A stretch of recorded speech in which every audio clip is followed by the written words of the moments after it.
ఒక మార్కెట్ వీధిలో ఇషాన్ చిన్న చెక్క బండిలో నిమ్మకాయలు అమ్మేవాడు. ప్రతిరోజు మండే వేడిలో అతను అడుక్కోవడం లేదు, దొంగతనం చేయడం లేదు, సొంతంగా సంపాదించుకుంటున్నాడు.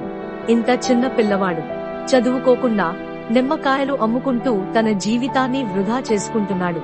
ఇషాన్ అది విన్నాడు, మౌనంగా ఉన్నాడు. మరుసటి వారం ఇషాన్ సాయంత్రం పాఠశాలకు వెళ్లడం ప్రారంభించాడు.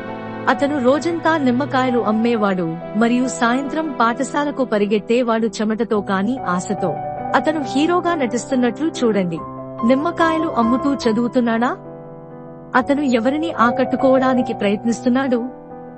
అయినప్పటికీ ఇషాన్ మౌనంగా ఉన్నాడు. ఒకరోజు అతను తన బండి దగ్గర ఒక వృద్ధుడికి సహాయం చేశాడు. అతనికి నీళ్లు ఇచ్చాడు.